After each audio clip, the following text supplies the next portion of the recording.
Good afternoon. I am Pam Gatton.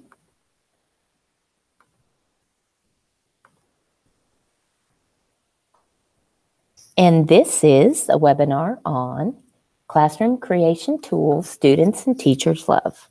I'm excited to share with you some ways you can get your students creating with Google Draw, Padlet, Piktochart, and Canva. I teach 6th grade honors and on-level English at Coyle Middle School. My Twitter handle is @Pam Gatton. The moderator for this webinar is Jennifer Hashard. She's the librarian at Sellers University.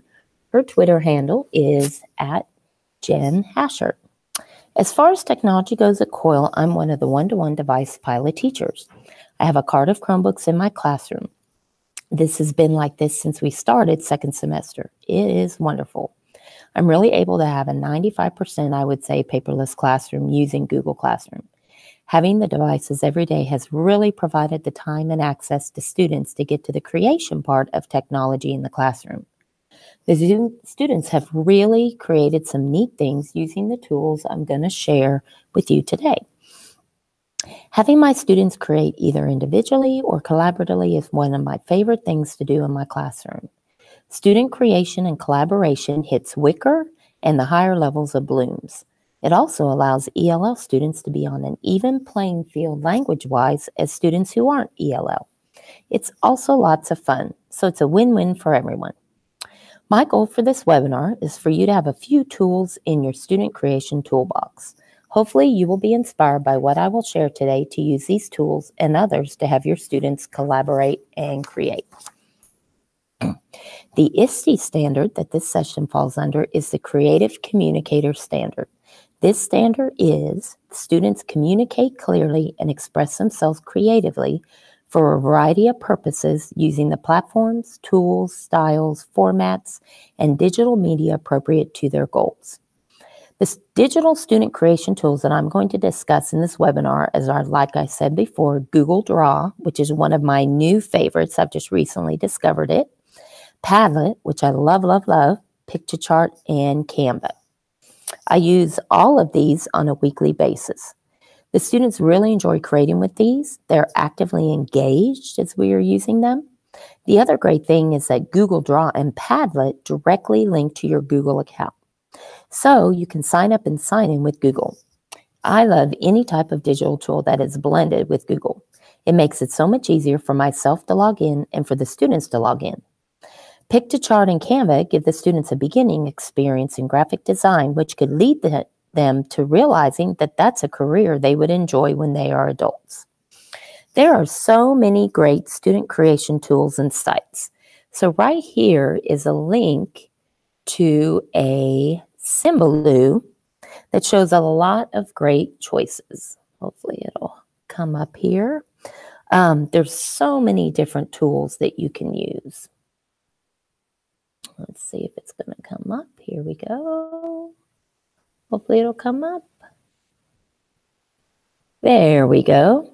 So you'll see some of the tools that we are using today that we're talking about. And you'll see some new ones that you might want to research at another time. So you see that there are all kinds of different creation tools. The ones I'm sharing are not the only ones.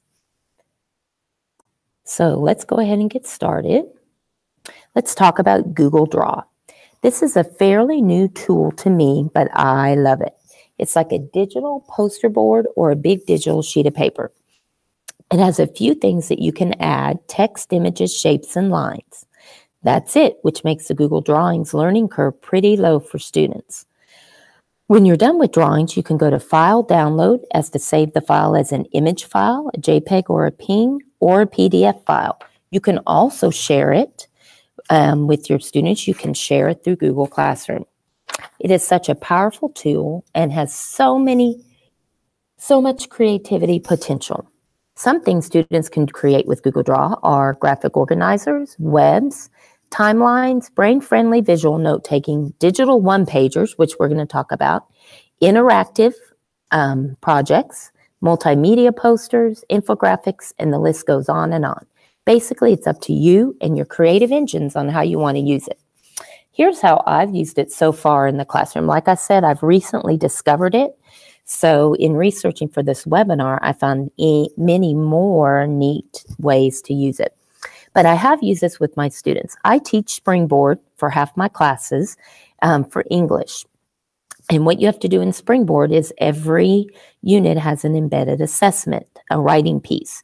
Before you start that unit, you look at the rubric for the embedded assessment, and then the students are supposed to do what we call unpacking, beginning with the end in mind.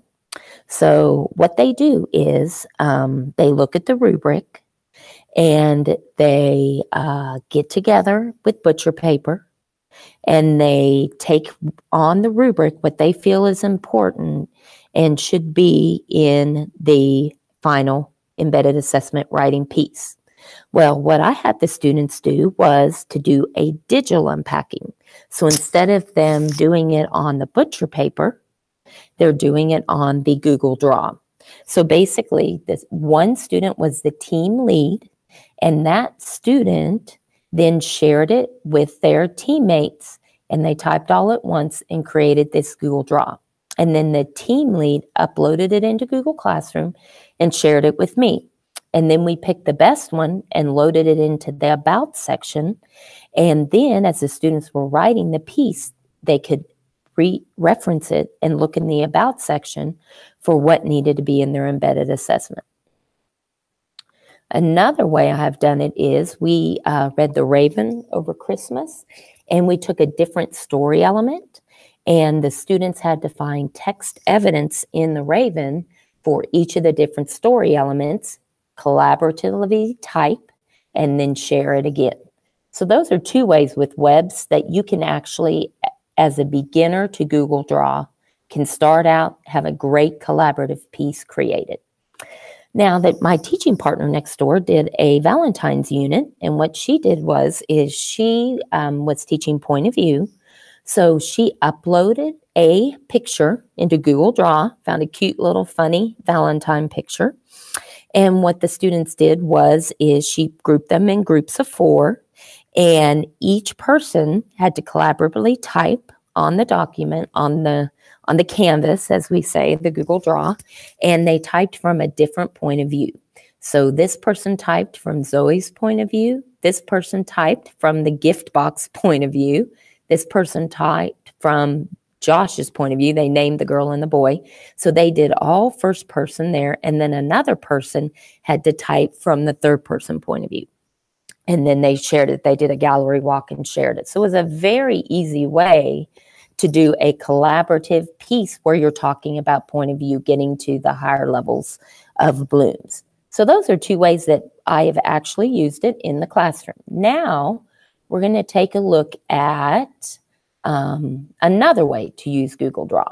So what you do to get started on Google Draw is you go to your Drive and you go to New, and then you go down here to More, and voila, there is Google Drawings. So you pull that up. And the two things that we're going to do is we're going to create kind of like a digital board with a few hyperlinks. And then we're going to look at how you can create a digital one-pager for those of you that do a lot of Avid strategies. So we're pulling up this. And if you notice, it all looks the same. So we're waiting for that to pull up. There you go. The great thing about the Google tools is all of this is the same. It looks like that in Forms, in Docs, in Sheets, in Slides, and in Google Draw also. So we always tell the students to go ahead and name it. So I'm going to name this. I'm going to name it. We can get it there. There, moving a little slow on the Wi-Fi. There we go. I'm going to name it Lighthouses 2. There we go. Okay, so I'm going to insert a picture. Now, before we do that, there's ways that you can change the size of this. Oh, and it went back to that. I wonder why it's doing that. Let's fix it again. Okay, so you can fix the size of this first. You go to File, and you go to Page Setup, and then you can change the size. So I always like to do this widescreen like that. So it makes a little bit wider. So you can insert, here's the line for the lines when we did the webbing. There's where you can do the lines. They have shapes that you can insert, all kinds of different shapes for that. You can insert a text box and you can insert an image. So you can go from here or you can go here. Click an image. Now, if you have an image on the computer, you can upload there. If you do search the web, the wonderful thing about this is it is copyright-free images that it takes you to. So your students are safe to use these images without having to worry about copyrights. So I'm going to look for lighthouses in Maine, and I'm going to insert this. This is my favorite lighthouse. I've been to that. It's so beautiful. So I'm going to insert it here, and there it is. So what I'm going to do is I'm going to drag it because I want it to cover that whole thing there. Okay, so I've got this, and I'm going to create a couple of little links off of this. So let's say you were doing a unit on maybe the ocean, and the students wanted to talk about some lighthouses. So you can actually create some links off of here to websites. So I'm going to go ahead and insert, and I'm going to do, actually, I'm going to come over here. I'm going to do a shape, and I'm going to do my links off of a circle, and I'm going to put a circle right there. I'm going to make it small. Then I'm going to move it up here, and I'm going to change the fill in there to red, okay? And then I'm going to put one here. I'm going to insert a shape here. And I'm going to put it right here in the ocean because I'm going to have some kind of link about the ocean. I'm going to do that there. And then I'm going to change, I like all this fill color and all that stuff, so I'm going to put that there. And then I'm going to put one more here. I'm going to put it there. Oh, and I already did it red. There you go. Okay. So now what I'm going to do, I want links off of these circles that have to do with that. So I'm going to go over here and I'm going to do a search, and I'm going to look for a lighthouse and just do something about lighthouse. So it's going to pull up here. Oh, in a minute, give it a minute. So you can basically, someone can look at this Google Draw and they can link to find out whatever you're wanting them to find out about. So I'm going to do this. I'm going to copy, and I'm going to copy the link address. Then I'm going to go back to here, and I'm going to click here, and then I'm going to insert a link. I'm going to paste there. So now I've got a link here about lighthouses. Then I'm going to look for one about the ocean. So let's go back here and let's find one about the oceans. Let's come up here and do oceans. So I'm just going to go, whether you like Wikipedia or not, it's the first one that comes up. So for time purposes, we're going to use that. So then I'm going to copy this, and then I'm going to go back to my Google Draw, and I'm going to come over here because that's where the ocean is. So I'm going to insert a link there. So I'm going to paste that link there, and then I'm going to click apply. And then you see that that link disappears. And then I'm going to look for the last one. I'm going to look for ocean. I'm going to look for rocks, just, because those are rocks. So let's see. Let's look for a rocks one. Okay, so we found another link here. Click on that. Come up here. Click copy. Go over here. Go down here. And then I'm going to insert that link. And I'm going to paste that there. I'm going to click apply. Okay, so now I've got that. So then what your students can do to share it or share it with somebody else is come up here to share. You can get a shareable link. and you're going to copy the link, and then you can have the students put it in, let's say, your Google Classroom, into where your assignment is. So you've created this assignment here, and I put Google Draw here. So what I'm going to do is I'm going to create this assignment. Okay. And then the students would go in there, and then the students would, I'm doing this kind of backwards a little bit here.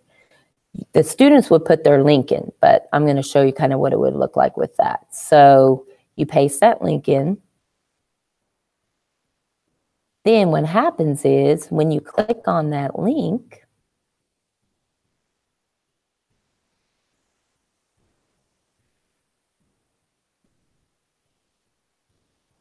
there we go. It should take you right to that web address. So we'll get this going here. Okay, so someone pulls that up. They click on there. Give it a minute here with the internet.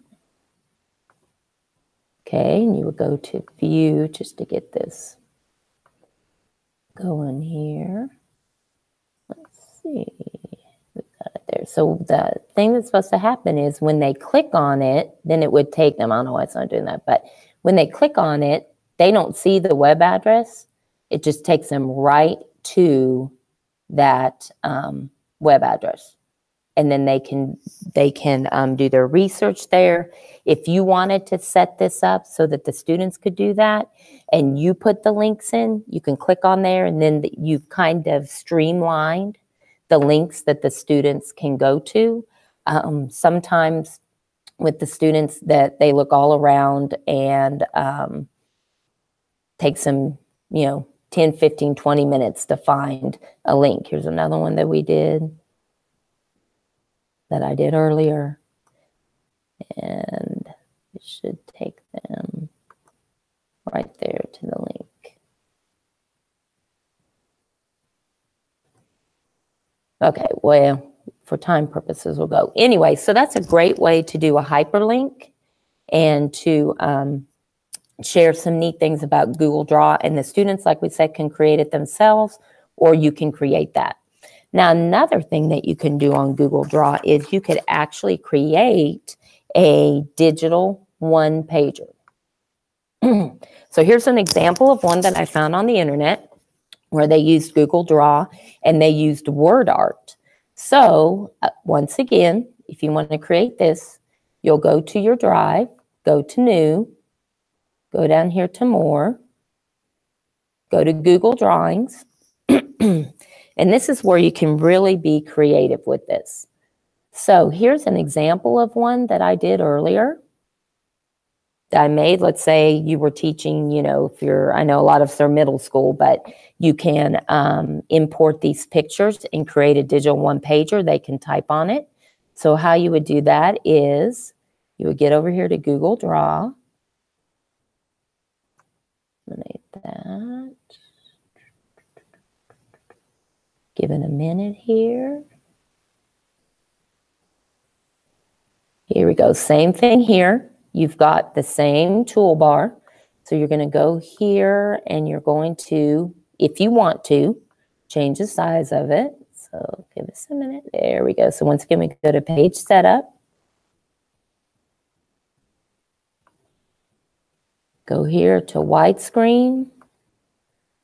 Now what you can do is you can change the color of the background there.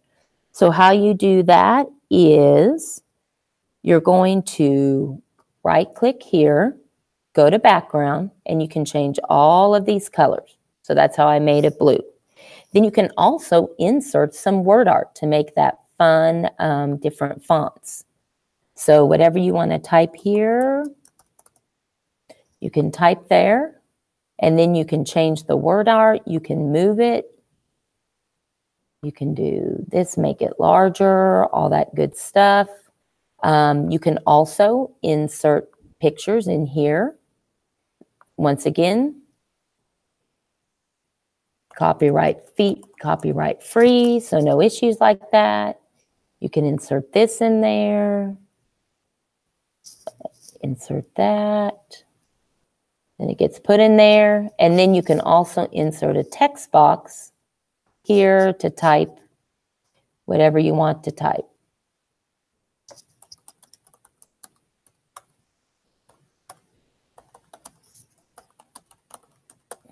And through doing all of that and different things, you can actually have the students create a digital one-pager, or they can do a collaborative one, and then they can go to Google Classroom and upload this drawing into an assignment like we did earlier with the lighthouses. So I thought those were two neat ways to use Google Draw along with the two that I had done in my classroom. So next we're going to talk quickly about about Padlet. So let's take a look at this. Here we go. Padlet is one that I really, really enjoy using also because there's so many different kinds of creative ways you can do it. Here are two ways that I've used it. I did a Twitter presentation to my school, and we created this collaborative Padlet where anybody who has a Padlet address can go in and they can add to our columns of people to follow on Twitter. So it's kind of like a collaborative database for that. Here, what's scratched out in black are the names of my students, but my students read the Telltale Heart, and so I set up the Padlet, and they had to put their names, so that way I knew who did what, and then they had to write a different level of questions for the levels of Costas, and then at the end, as an exit ticket, they had to pick one from each level that wasn't their own and answer it in Google Classroom. Then, this is something I did last year with my students for the novel. It's kind of like a Padlet visual book report. There were certain things over Walk Two Moons that they had to include. So they went in and they simply chose the layout that they wanted, and they inserted some pictures and some quotes and some dialogue and then shared that. And you can do this collaborative also. So those are a couple ways you can use Padlet. There's another example of one. All right, so we're going to talk about how to get to Padlet. So you're going to go to Padlet, and you're going to sign up first for an account. Once you sign up for an account, it's beautiful because you just log in with Google.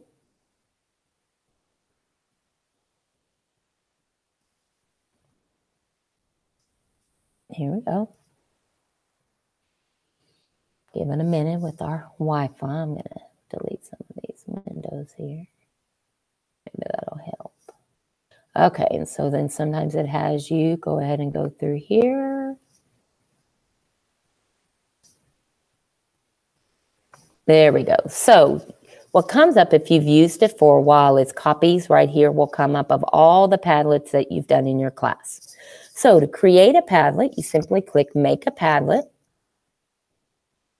And then you choose what layout you want. Streaming's like Facebook. One picture at a time streams down. You've got the grid. The wall is like the ones I showed you before. The shelf, back channel. So you kind of choose what layout you want.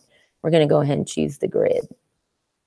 So then it creates your Padlet, and it names your Padlet a certain name. You go back in, and you're going to name your Padlet.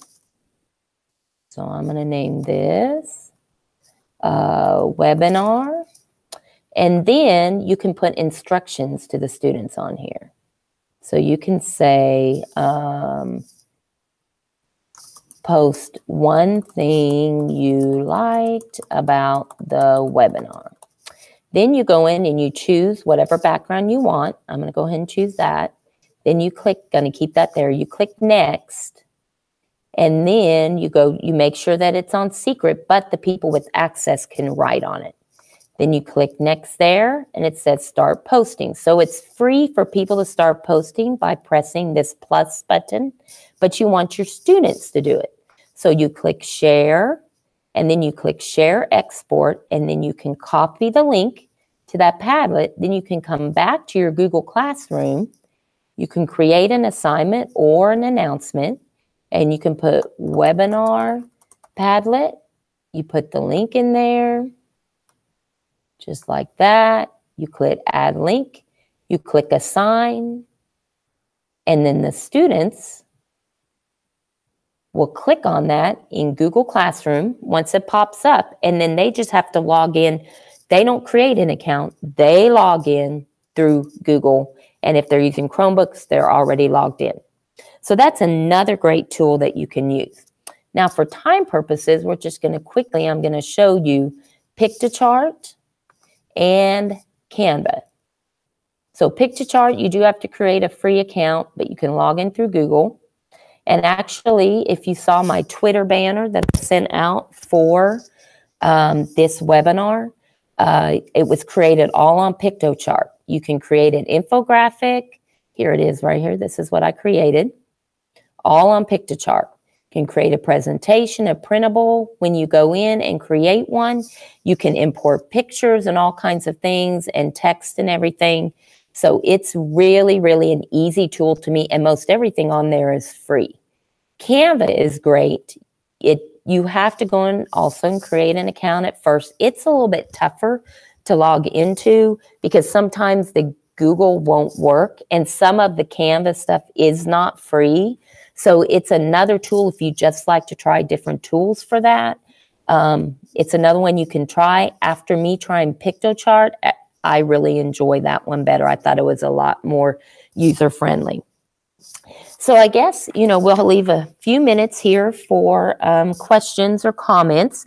Hopefully you'll be able to use one of those tools in your classroom for creativity for students. And we appreciate you joining us for this webinar. Thank you so much.